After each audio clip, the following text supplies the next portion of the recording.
El cine mudo español recurrió a numerosas adaptaciones de los clásicos de nuestra literatura, así como de éxitos del momento en la novela y el teatro.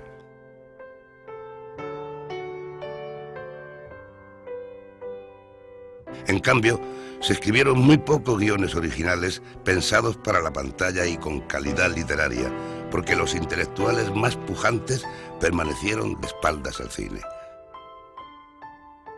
Y los autores que sintieron la fascinación del cine se vieron limitados al papel de espectadores a causa de la pobreza de una industria incapaz de correr riesgos.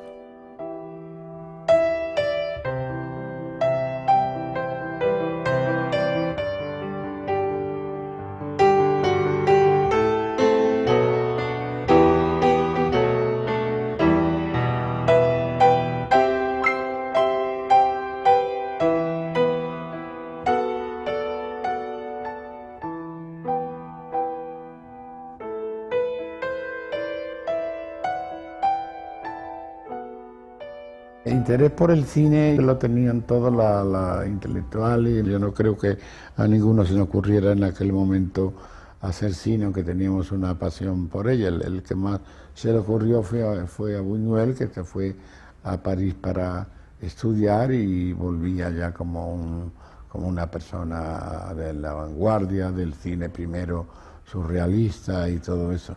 Pero yo creo que en España no había todavía un ambiente grande de cine, ni de dinero, ni de nada como para haber creado un entusiasmo como para hacer películas. No lo sé, yo sé que...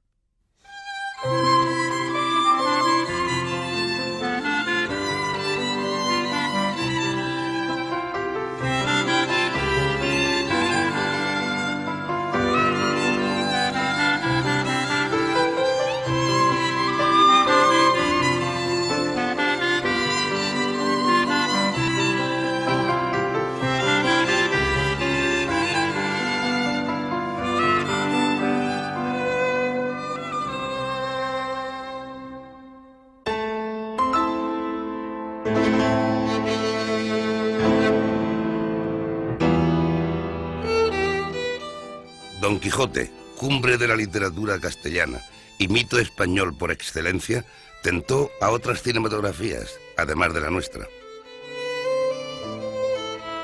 El primer Quijote, rodado por Narcís Cuyàs en 1910, se ha perdido. Y la versión más temprana que se conserva es esta francesa. Más adelante, en 1927, el cine danés rodaría en escenarios españoles otro Quijote, con Marina Torres entre sus protagonistas.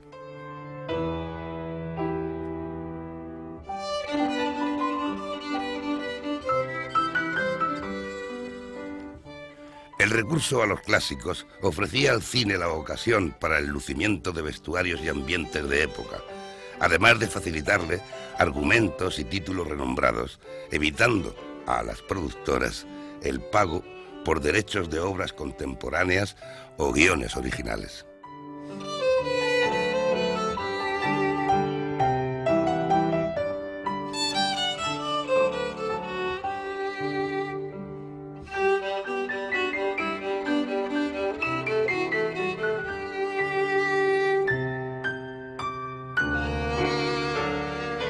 El desprecio entre nuestro cine mudo y los escritores fue mutuo. Unamuno llegó a decir que odiaba el cine, y Benavente, que sin embargo escribió para la pantalla, calificó a películas como Metrópolis o Amanecer de lata y estupidez. Tal vez en ese divorcio entre intelectuales y cine esté la causa de la pobreza de ideas que afecta a la mayor parte de las películas de la época.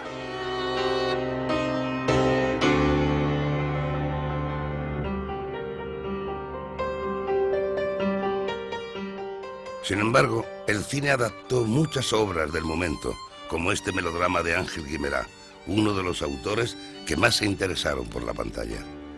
Adrià Gual confiaba en el cine para educar al pueblo, y Rusiñol lo consideraba el arte más democrático. Pero nuestra industria no compartía esas inquietudes.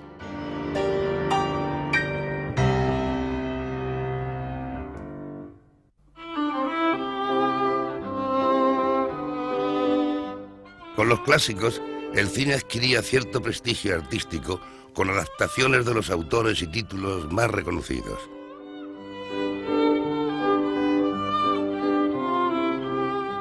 Pero también los éxitos del momento tentaban a los cineastas por el atractivo de los ecos de su fama literaria. Sin embargo, los grandes escritores muy pocas veces se interesaban en escribir para la pantalla.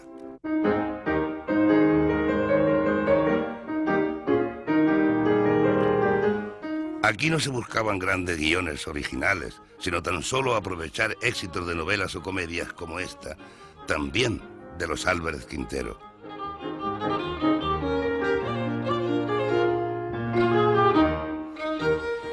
El caso es que nuestro cine no supo reclutar autores con ideas innovadoras. La debilidad de su industria le impedía desarrollar ambiciones artísticas como las que hicieron de Hollywood punto de encuentro para escritores de todo el mundo. Que se llevaran al cine este conjunto de obras que triunfaron tanto en el teatro fue precisamente para montarse en el hecho del éxito comercial que habían tenido.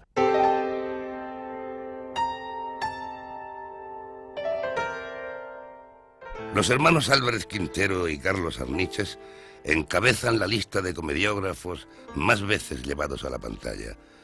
Sus nombres se utilizaban para atraer al público habitual de los teatros. Con este fin, era lógico que se escogiera a los autores más populares y no a los mejor considerados en el mundo literario.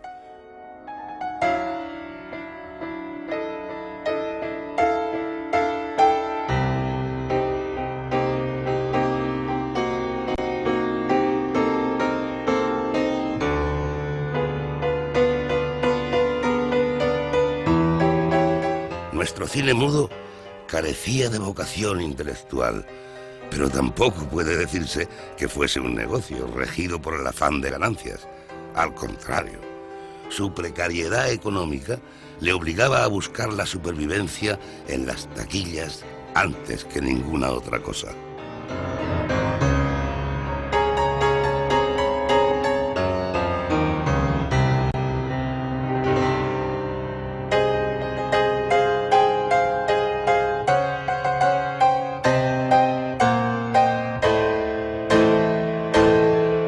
La generación del 27 fue una generación fascinada por el cine, García Lorca, Alberti, Jiménez Caballero, y antes que ellos, la generación precedente, Ramón Gómez de la Serna, que fue un cinéfilo furibundo y publicó un libro sobre cine, Finlandia. En contraste con este interés de la vanguardia literaria y artística y pictórica hacia el cine mismo dio apenas frutos de la vanguardia. Los estudios recurrían a obras de los escritores más tradicionales, como esta adaptación de Pérez Galdós, o a textos de Jacinto Benavente, entonces de moda. Benavente fue, por cierto, uno de los pocos que escribió guiones para el cine. Mientras tanto, los autores de vanguardia que sentían la fascinación del cine se limitaban a acudir como espectadores a las sesiones del Cineclub de Jiménez Caballero. En ellas se daban cita Lorca, Bergamín, Rosales, Alberti, para contemplar y debatir las obras más polémicas del cine mundial.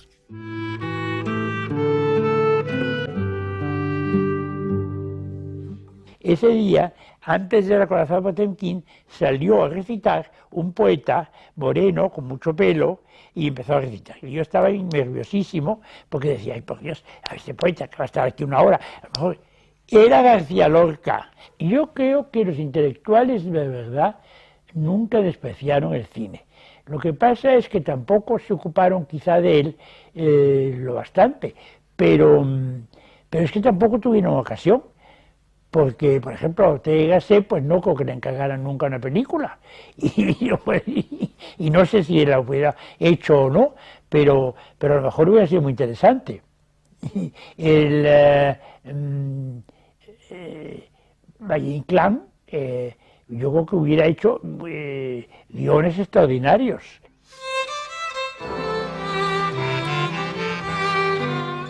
Valle-Inclán, Eugenio d'Ors, Azorín, Concha Espina y otros autores famosos posaron para el cine, cediendo a la tentación de inmortalizar su imagen.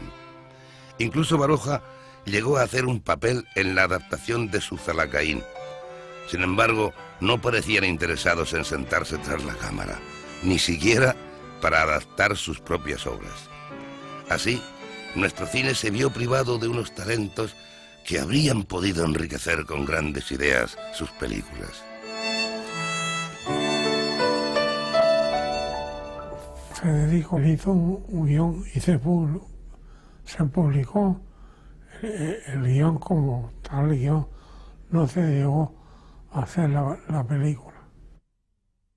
En aquella época no es que estaban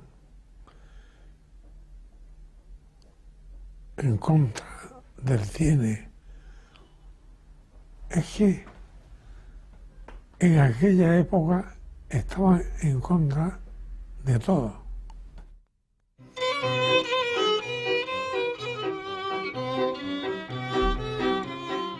Alejandro Pérez Lujín, novelista de gran popularidad, fue uno de los pocos escritores que sintió la llamada del cine.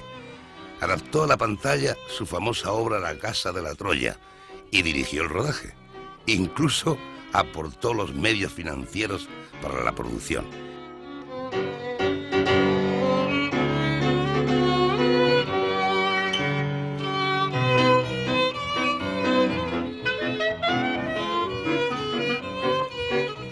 Pérez Lujín contrató a los actores y técnicos más cotizados, rodó en escenarios naturales y dotó a su película de un metraje mayor de lo habitual, superando las 2 horas de proyección.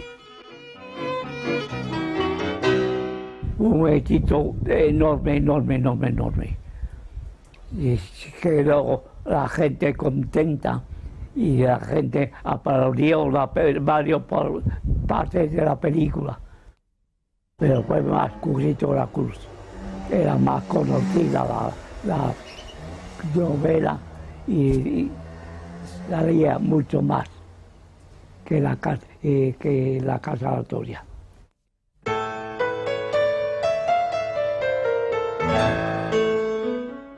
Tras el éxito de La Casa de la Troya, Pérez Lujín se lanzó a una segunda aventura cinematográfica, llevando a la pantalla su novela Currito de la Cruz. Rodaba también en escenarios naturales y con cierto derroche de medios económicos consiguió otro gran éxito.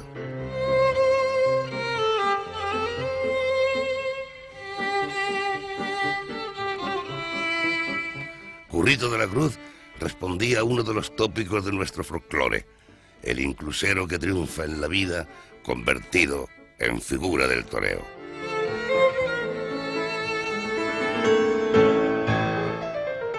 Otro punto en el cual el cine español ahondó con vistas a conseguir argumentos y temas fue también, en cierto modo, la explotación un poco de nuestros mitos nacionales. Hubo un Don Juan que naturalmente pues explotaba el mito del burlador, y luego una Carmen que naturalmente era la exportación de la cigarrera con la navaja en la liga.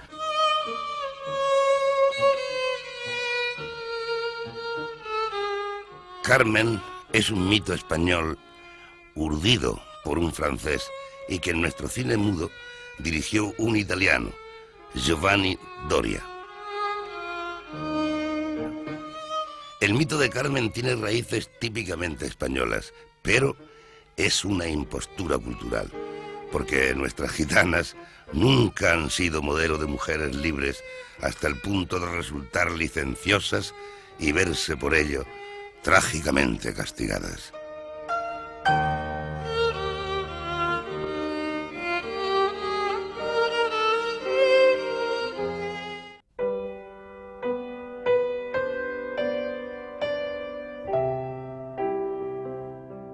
En contraposición a esa heroína devoradora de hombres que fue Carmen, parece mucho más nuestro el prototipo de machismo espiritual que ofrece Don Juan Tenorio.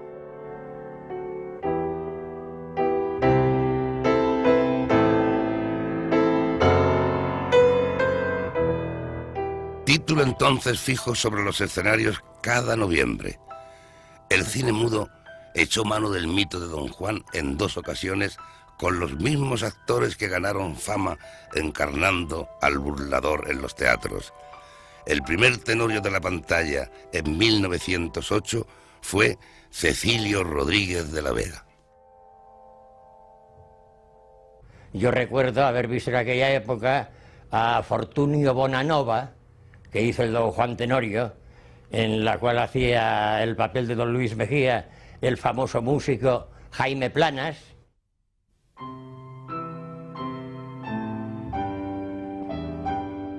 La segunda versión del Tenorio, también de los hermanos Baños, tuvo una producción muy accidentada. La actriz escogida para el papel de Doña Inés murió antes de darse la primera vuelta de manivela. Julio López de Castilla, que interpretaba a Don Diego, falleció poco antes de acabar la película. También el dueño de la finca, que servía de plató, pasó a mejor vida en pleno rodaje, y su féretro hubo de ser conducido entre los decorados del cementerio donde transcurre el final del Tenorio.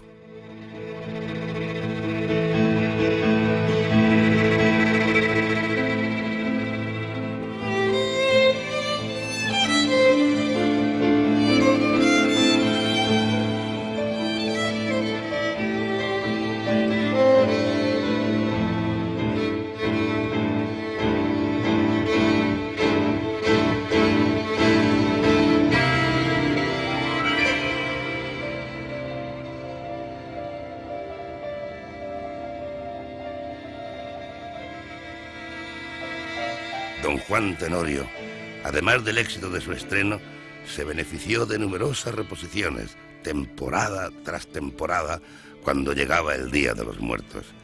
Fue una película muy rentable, aunque se rodase con escasos medios econòmics.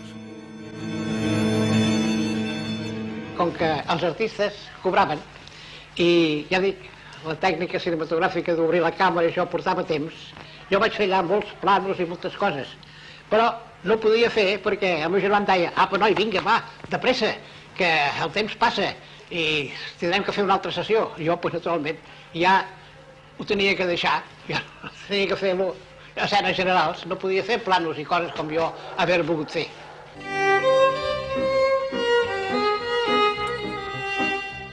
Pero el rey de la mitología española, tanto en las leyendas populares como en los folletines, entonces aún en boga, era el personaje del bandido noble y justiciero.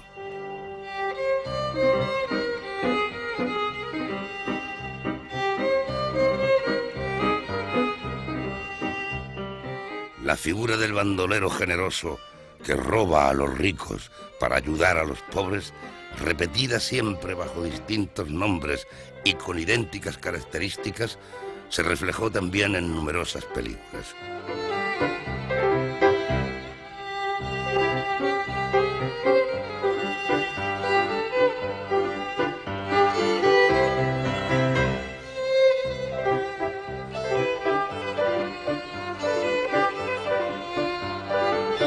El tema bandolerismo es uno de los más interesantes que tuvo España en los 2 últimos siglos. Y sus personajes deplorables, lamentables y más dignos de lástima que de nada, tienen un valor de humanidad extraordinario. Porque el bandolero no era un criminal, no mataba más que cuando lo creía necesario para defender su vida.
día del estreno de la película Extraña aventura de Luis Candelas, que fue en el Cine Madrid, no era que hubiera colas para las taquillas, era la calle totalmente obstruida de público, llena totalmente.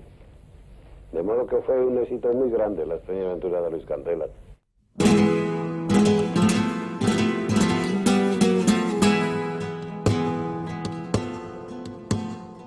Luis Candelas y El Empecinado eran depuradas encarnaciones locales de un mito mundial a cuya especie pertenecen Robin Hood y el zorro. Un mito que no solo responde al deseo popular de justicia inmediata, sino que en la España de comienzos de siglo aún tenía visos de realidad convertida en leyenda.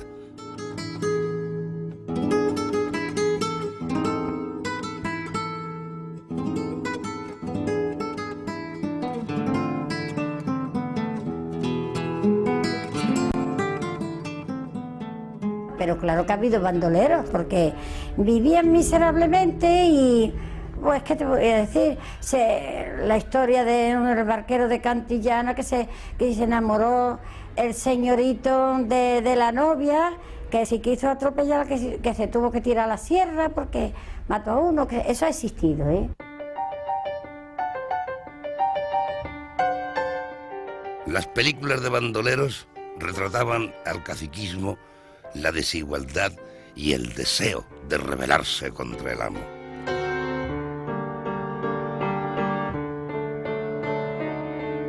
Sin pretenderlo, aquellas películas de aventuras criticaban la amarga realidad del campo español y reflejaban un alma popular que convierte en héroes a los bandidos y desprecia a los representantes de un orden injusto. El bandolero se contraponía a ellos como un idealista enamorado de la libertad.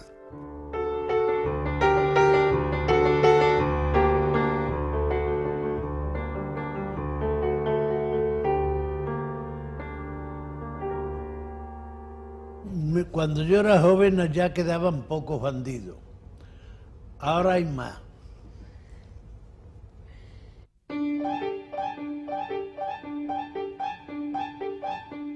Pero ninguna de las películas de bandidos obedecía a una conciencia política. Tan solo aplicaban una fórmula argumental segura, recurriendo a todos los tópicos del género como meros ingredientes para el éxito comercial.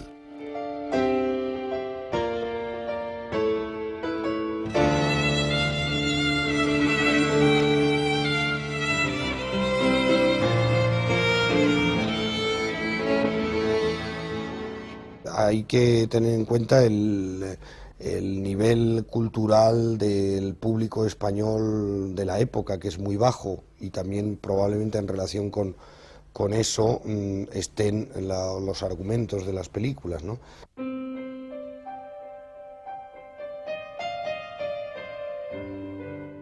Donde mejor se trasluce esa estrechez de criterios del público de la época es en otro de nuestros mitos, la Dolores. La leyenda, también muchas veces repetida, de una mujer que por entregar su amor se ve escarnecida en coplas hirientes.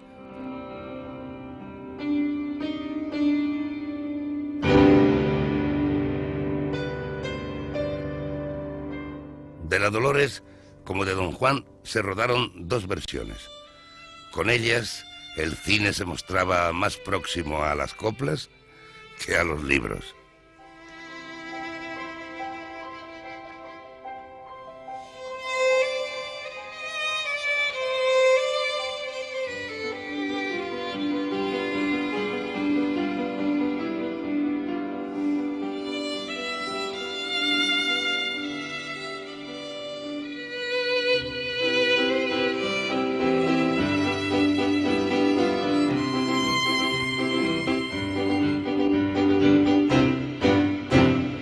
Yo me seguía todos los subtítulos, que eran tremendamente largos, era una cosa enorme, y yo aprendí a leer en el cine.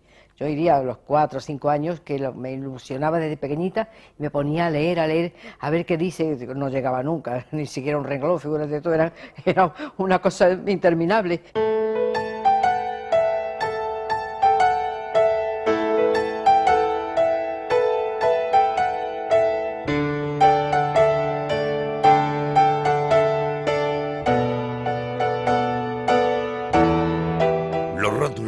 como servidumbre literaria del cine mudo, no solo obligaban a la discontinuidad narrativa de la imagen, sino que suponían una importante barrera para la comunicación con el público, porque España era entonces un país de analfabetos en el que casi la mitad de la población no sabía leer.